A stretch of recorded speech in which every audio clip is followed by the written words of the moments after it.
Hello again, and welcome to the Prince Magnum channel. I'm your host, Prince Magnum, and this is a special do-it-yourself hot rodding episode. Even though we don't just do do-it-yourself budget hot rodding, how do you build the car for the zombie apocalypse? Up front, read that disclaimer. Here on the Prince Magnum channel, we do not believe in the zombie apocalypse and think it's probably the most stupid thing we have ever heard of.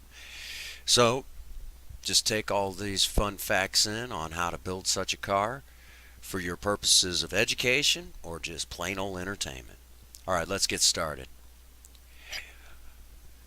The cars like the first two pictures that you're going to see are not great for the zombie apocalypse. And we'll get to why in a second. Cars like this rely on electronic fuel injection and they're very difficult to work on. Okay, so I would definitely not want one of these cars if the zombie apocalypse was real.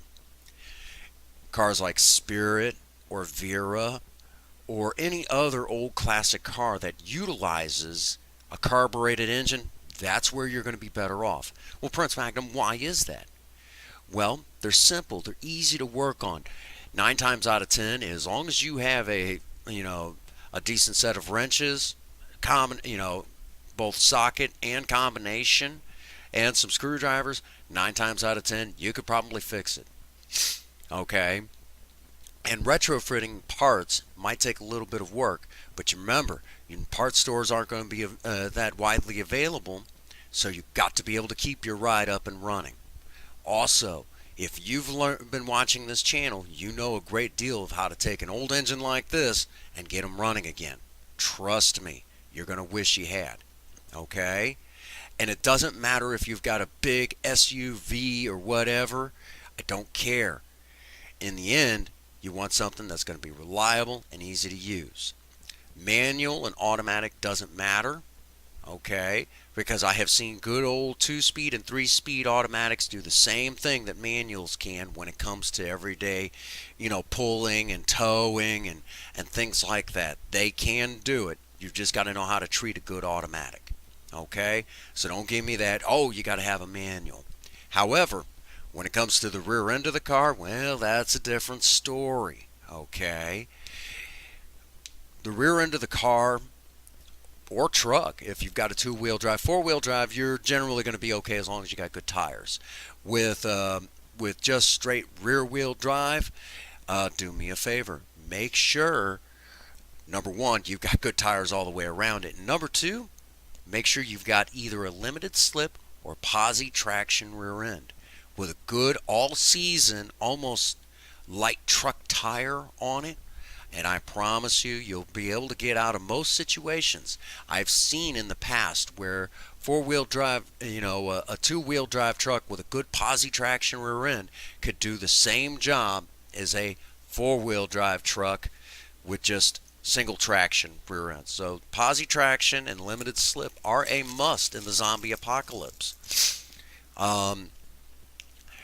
Don't worry too much about making sure that everything on the vehicle, is built to, like it's armored.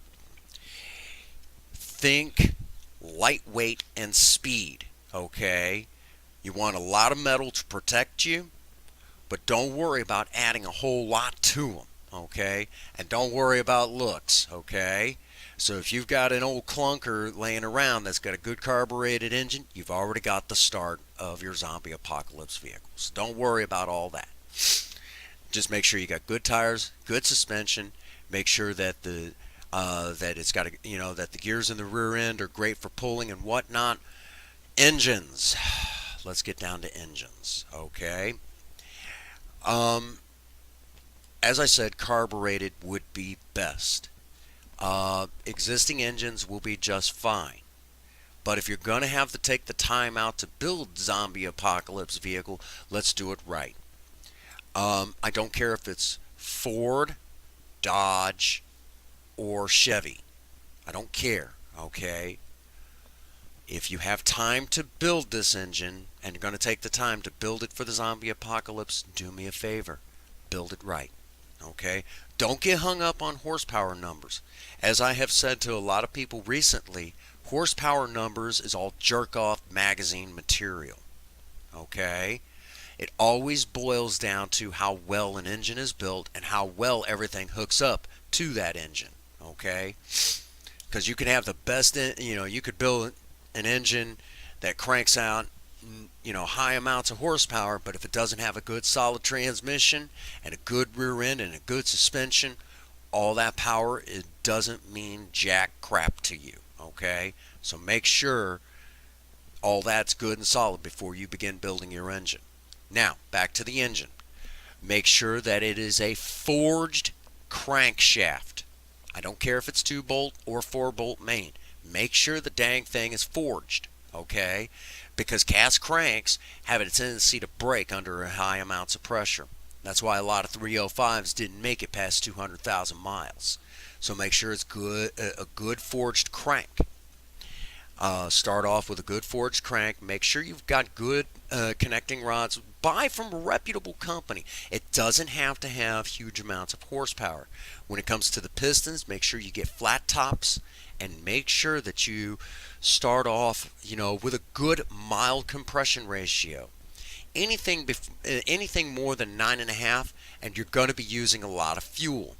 Okay, so stay about 8.5 to 9. And that's a good solid, a solid compression. Most of your old engines, that's all they needed. And that was a good mid-performance engine, okay, if you knew what to build from there. When you go to put in your crankshaft, make sure it was designed for an RV. That'll give you a whole lot of torque, a little bit of good range, and a decent top end, okay? The reason why is these camshafts are designed to give you a whole lot of power with not using a whole lot of fuel. Remember, your RVs have got to pull a lot, but they've got to go on little to no fuel so you can make that cross-country drive. So get a good RV cam and tunnel that in there. Make sure you've got good, solid push rods. You can reuse the factory if you like, or you can use the stock. Just make sure that they're good, okay? Same thing with the tappets, the lifters, if you will. Make sure you've got good valves in there. When you go to do the heads, make sure that they have hardened valve seats. That way they can handle modern day fuels. Also, make sure that make sure as you're doing this, the intentions of making sure that that it can handle alternate fuels is a must, okay? Let me explain. Everything I'm describing to you can easily be converted over to run alcohol. When you go to do your water pump, make sure it's a good water pump. Make sure you get a reputable one. And when you go to do the thermostat, make sure that you can take it in and out with no hassle whatsoever. Keep some good gasket sealer around. Easy to stock up on. Because when it's hot, during the the hot months, like here in Missouri, you can easily pull that thermostat out, convert it over to run alcohol, and no problems. Okay? The engine will stay cool, and you won't have to worry about it burning up. Also, get with an old moonshiner. They'll tell you how to convert them. Carbureted engine. This is why I like my carbureted engines. So stick with your carbureted engines for this, okay? And when it comes to getting a good carburetor, find one that has a good solid 4-barrel, okay, where the jets are smaller up front than the ones in the back. Stock is fine. You do not have to spend the huge amounts of dollars, and 9 times out of 10 you could probably go to your local junkyard and find an old one sitting around that the body's not warped on that's going to be easy to rebuild and good to put down on the top of your engine. Stock parts are fine. Just make sure that you take a little bit of time and remove any extra flashing around the ports of the heads and the intake. Okay? That way you get a good clean flow every time. And you might even want to go with the cast iron, the old cast iron intake, because you're not going to have to worry about it sitting there holding on to a lot of, if it's going to warp or whatever, like aluminum. Aluminum intakes are typically okay, but if you do decide to go with aluminum on a V8, do me a favor. I'm going to now give you all the secret insider. Do not buy the Edelbrock Performer. Do not buy the YN Action Plus. Buy yourself the Stealth intake from YN. Why, you say, Prince Magnum? Well, the two that I just mentioned, like the Edelbrock Performer, is good from idle to 5,500 RPMs. Not horribly bad for a V8. However, if you are smart and you buy the Stealth, it's good from idle to 7,000 RPMs. I guarantee you'll be happier you did, because you'll also spend less money. Most people don't know about the Stealth, and the Stealth is a great intake.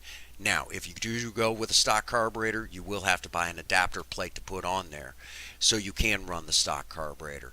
But any which way you slice it, I promise you, you'll be happy that you went with this setup. Also, high pressure standard volume oil pumps if you're going to run the stock oil pan, which I would highly suggest, because if you get a deep sump, it hangs down lower and you're going to have clearance issues in your hot rod. Okay? Pretty much after that, it's bolt-on parts as usual, whatever you like. Just remember, make sure that that your Zombie Apocalypse hot rod is reliable. Make sure it's got a good exhaust. Dual exhaust is okay, but not a whole lot of noise. Don't want to attract the undead. Okay, so going with that really cool Flowmaster, don't do that to yourself. Stock mufflers, dual exhaust, and muffle that sound as much as you can. Okay, get the big ones. Don't even go with the cheap glass packs. Don't do that to yourself.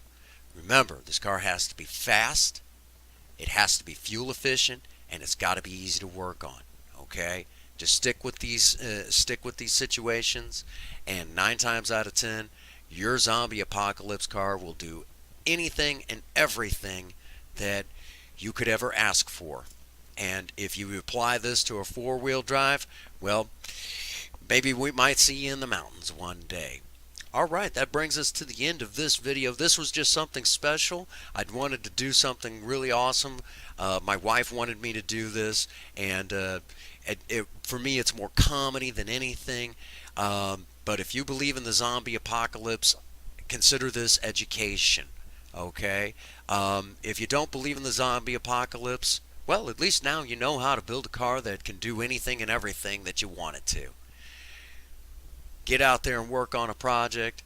Tell your honey that you love her, or him. And above all, if nobody has told you that they love you today, Prince Magnum does. God bless you, and have a happy 24. Thank you.